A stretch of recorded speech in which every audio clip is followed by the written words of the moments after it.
Uh, right now, we have another young Indian with us as part of the Voice of the Young segment. Uh, her name is Shraddha Pandit. Let's listen to her. Over to you, Shraddha. Thank you so much, sir, for giving me this opportunity and platform to share my story with everyone out there. I am Shraddha. I am a first year DSC student pursuing my master's in economics currently. And today I'm here to tell a bit about my journey and the issues that have come up. And I'm sure that the issues that I'm here to talk about is not something that only I have experienced. There are millions and thousands of students who are going through something similar. Okay. And that is what I'm here to talk about today, right? Wonderful. Let's go. All right. So, a little background about me. I belong from Tura, which is a very small town in Meghalaya.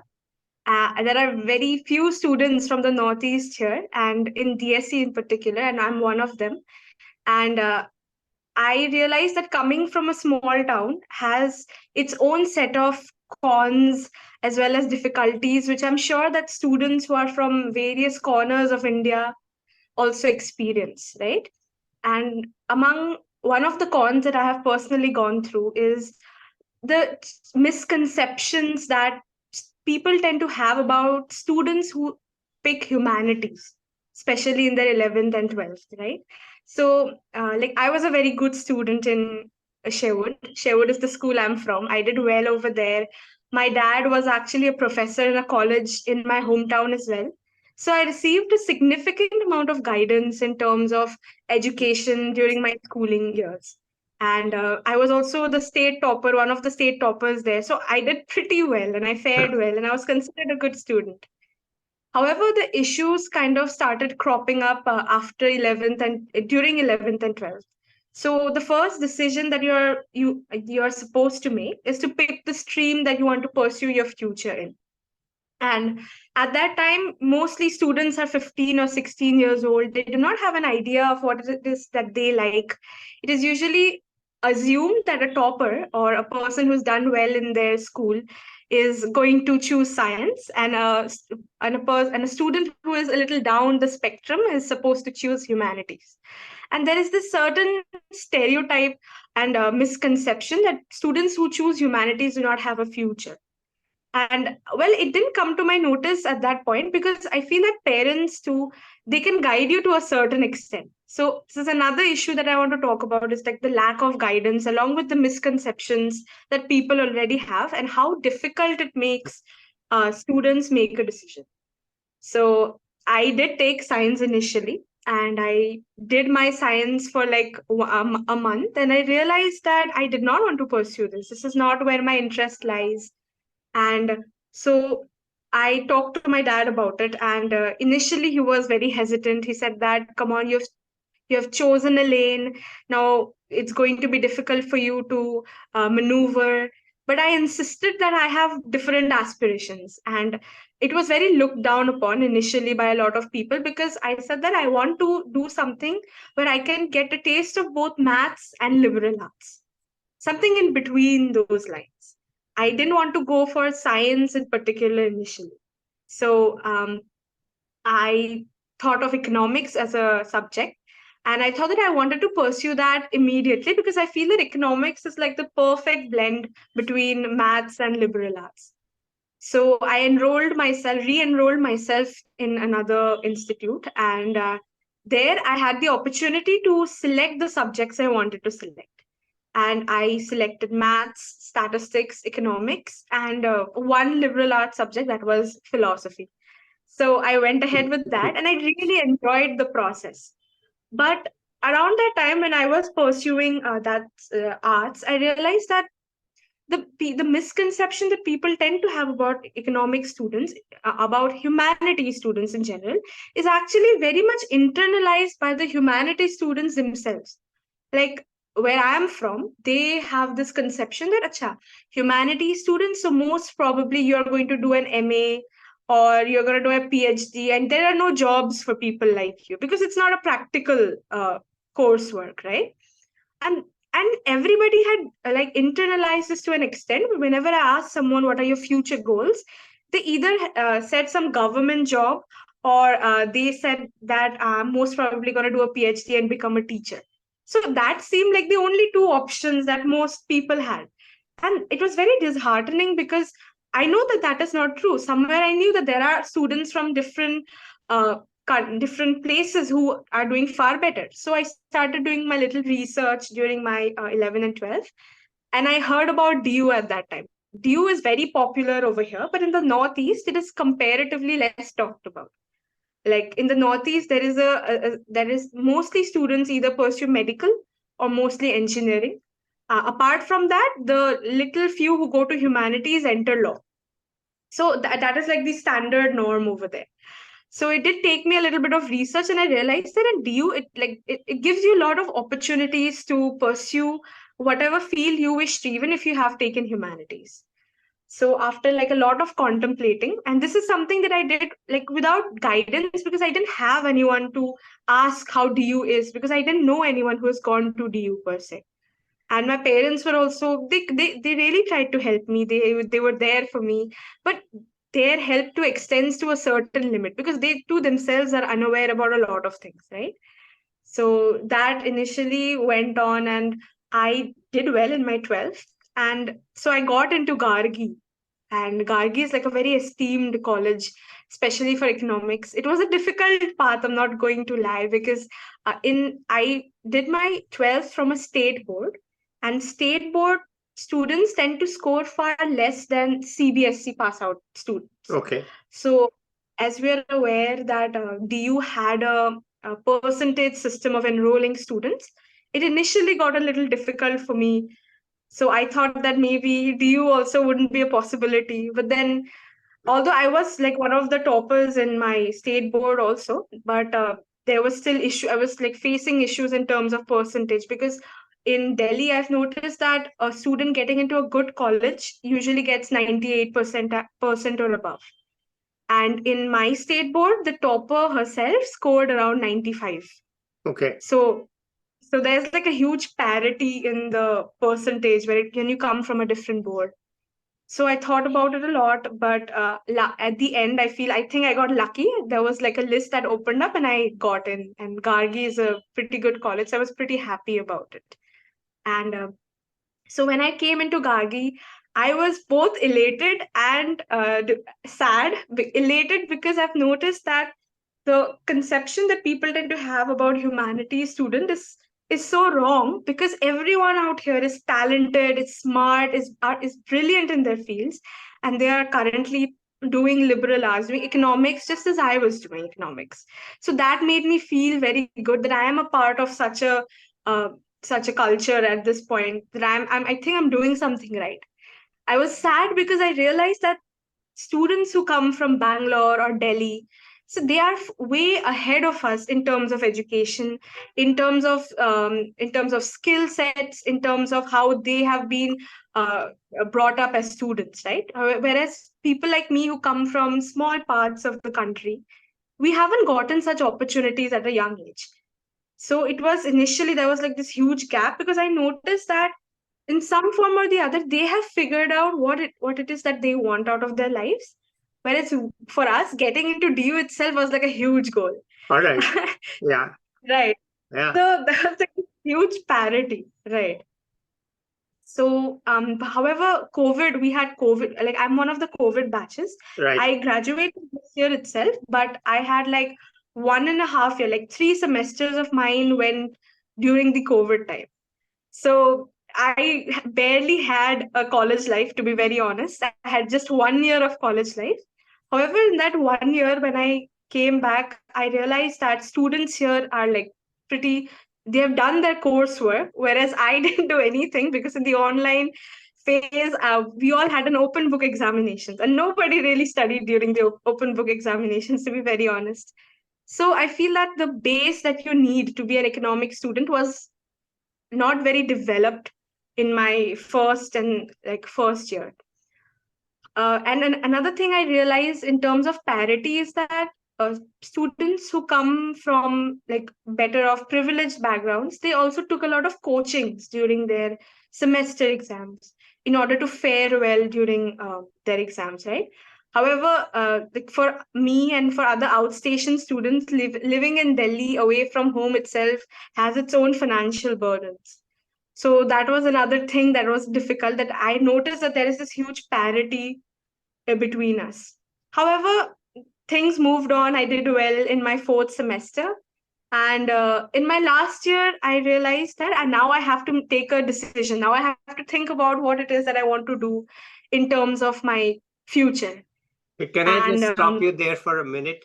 I think you have sure. said the word parity. I think you mean Right, disparity. Parity. right. Disparity. Right. I'm Okay. so sorry. Right. I There's made a a mistake there. disparity. That's what you are pointing out, right?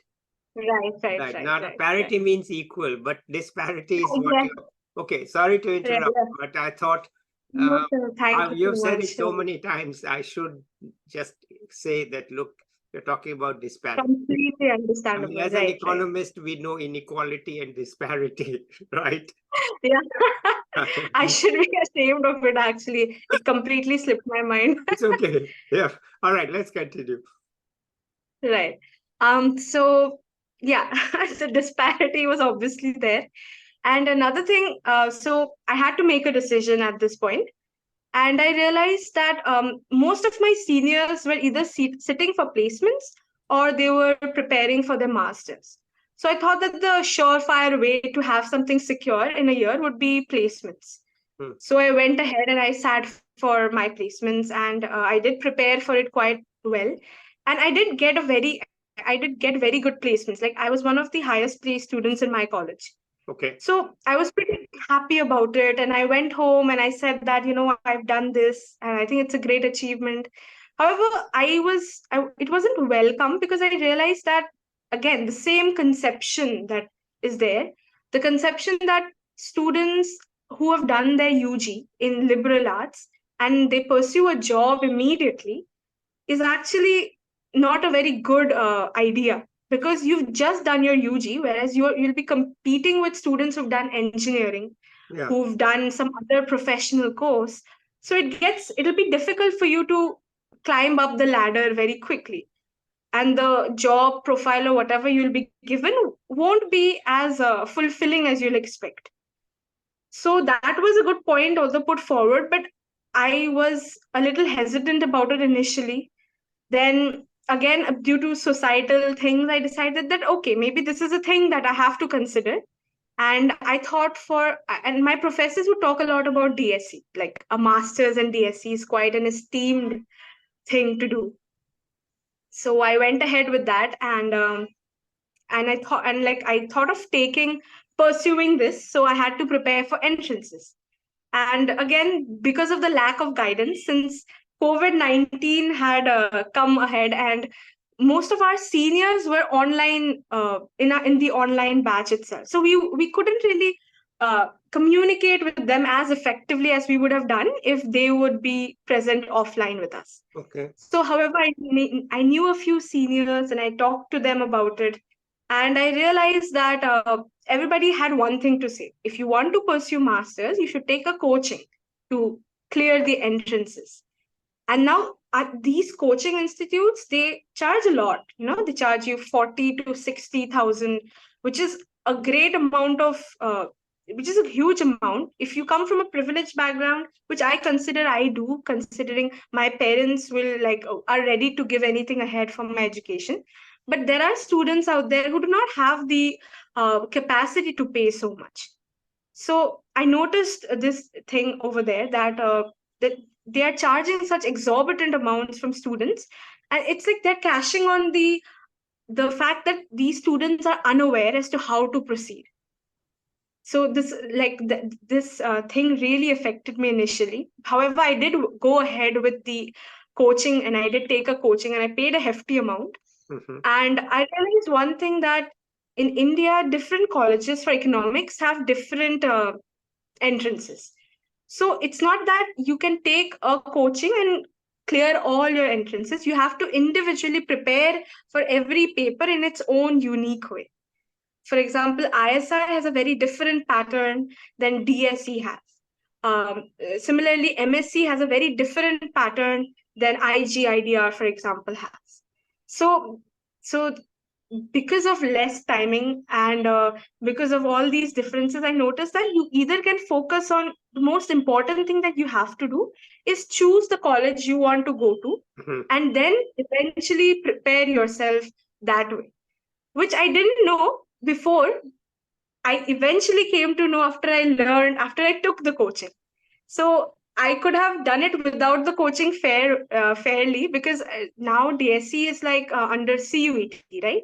So CUET is comparatively a far easier entrance than what DUET used to be.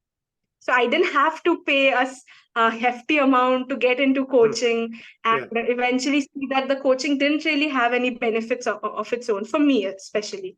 I know that there are students who've done coaching and it has worked out quite well for them, but for me it was quite a huge loss, because at the end of the day I was actually studying from the books that we were already given during our UG days. So, because of this lack of awareness and because of lack of guidance, like we tend to miss out on a lot of opportunities. And this is something I noticed.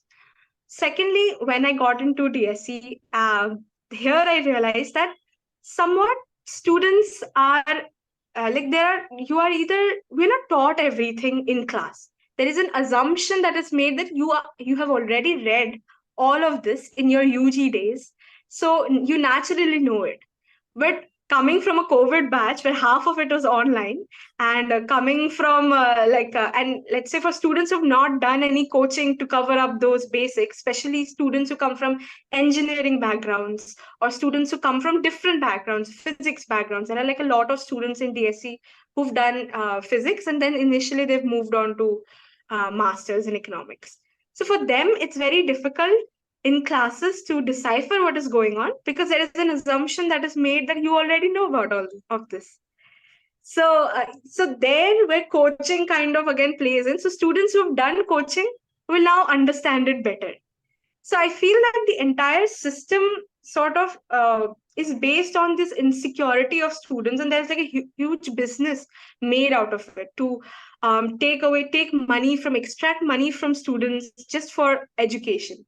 Because because if you come from an esteemed university or you come from any university, I think it is essential that you be given teaching from the basics, because uh, not everyone comes from similar backgrounds. So again, this huge difference caused a lot of issues. And DSC in general is known for being very difficult to survive. And this is something that we are already going through, because we have our internals in like a week and we all are not doing well. That is pretty clear. So I feel that such differences, such minute differences, if we had someone to guide us, or if I had someone to guide me, I wouldn't have made all these decisions, unnecessary decisions that I had made, or I wouldn't have to have such U-turns that I had to take in my life in terms of what I want to achieve and stuff. So I feel that there are students, and I feel we as students, we should take an initiative to reach out to juniors, or juniors should take an initiative to reach out to us, because we are in a far better situation to explain to them what it is going to happen with them. So because of that, but we don't have such a a stage, we do not have such a platform where reaching out or networking is possible in a large scale. I'm sure there are students who reach out to seniors, on a one-on-one basis, but on a large scale, if this was more propagated, I feel that students would save not only a lot of money, a lot of time and energy. Because while giving entrances, I spent a lot because all these application forms in for students, for different colleges, do cost a lot, and you're not even prepared for most of these colleges, considering they have such different entrances for different colleges. So I could have saved a lot of money over there as well. So I feel like such guidance is very important. And all these perceptions that people have, that economics, that if you take humanities, you cannot make a life out of it. If you if you do not take coaching, it is impossible to go ahead. So I feel these perceptions need to be addressed. So, Okay. like, these are some of the difficulties I have personally faced. Well, Right, that's a sir. very coherent, very, what should I say, a very clear and coherent explanation of the state of education in India and how merit is really based on coaching. Right. Right, without coaching, you can't succeed. So merit is really not based on what your normal college teaches, but you have to have the money in some way or the Yeah. other to get coaching. But and that's the only way to get into the elite masters colleges, and perhaps the only way to get into DU also. So yeah, someone Right. told me that more money is spent on preparing for IIT exams than on the tuitions that IIT charges. Right. Right. There's That is more, the completely students are spending more money every year to get into IIT than the total revenue of the student, because so many fail, no, nobody, very few get in. So even the failures spend a lot of money. And then when you get into IIT, you spend much less. Okay, so we have a education distortion here, and I right. don't think anybody has any answer. Certainly I don't have any answer to it, but on the perception and guidance, that really should be addressed. The colleges are really not doing a good job. And nobody set up non-profit portals and so on to help you navigate this. Okay, all right, great. But let's not be all serious only. Let's also hear a little bit about how you have fun in Delhi. You came from a small town in Meghalaya. Right. How was your fun experience in Delhi? And now you are a confirmed Delhi person. So what's the fun for you in this place? So in DSC, so I've been during my UG days, I had a lot of fun. We Yeah, hung out a lot with friends. We visited all the places, everything, every cafes you have to go to, every historical sites and you can experience. So that was like 1 year of fun.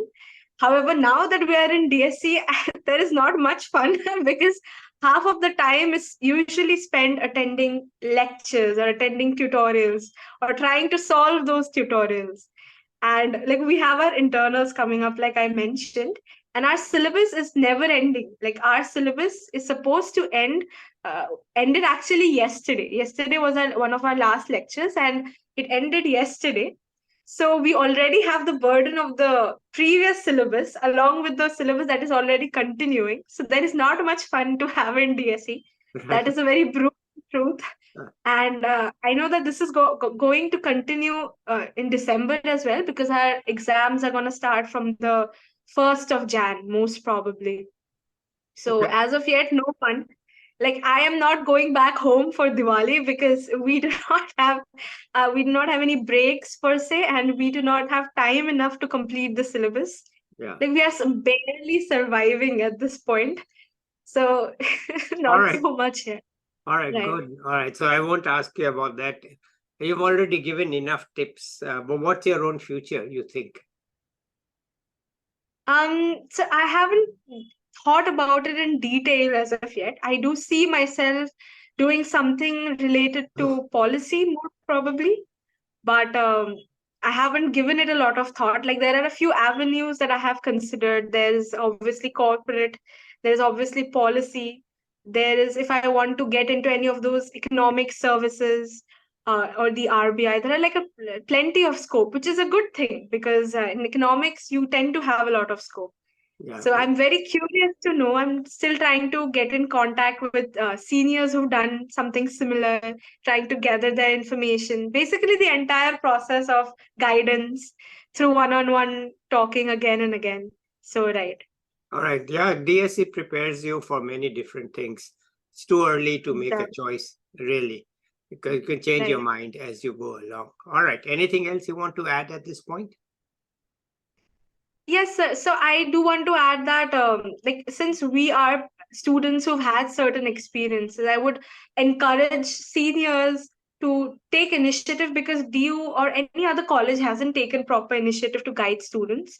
So I feel that if we as seniors could take an initiative to guide our juniors and provide them the correct guidance at the correct time, maybe in some form of NGO or by creating any sort of platform or a page, even on LinkedIn, I feel that would be of great help to um, our juniors who are going to come. Okay. So that is something I would encourage everyone. Okay. Well, I'm hoping that partly this function will be filled by this channel. Well, people can, younger people, if they want to watch these videos, then they Right, can right. actually get some sense. Okay. But maybe Yes, we'll catch up with you in a year when you've had 1 year of DSC and your mind is yes, a sir. little bit better focused. Till then, let's say Right. bye to the viewers. I'll be back with another young person or an expert soon. Bye, everybody.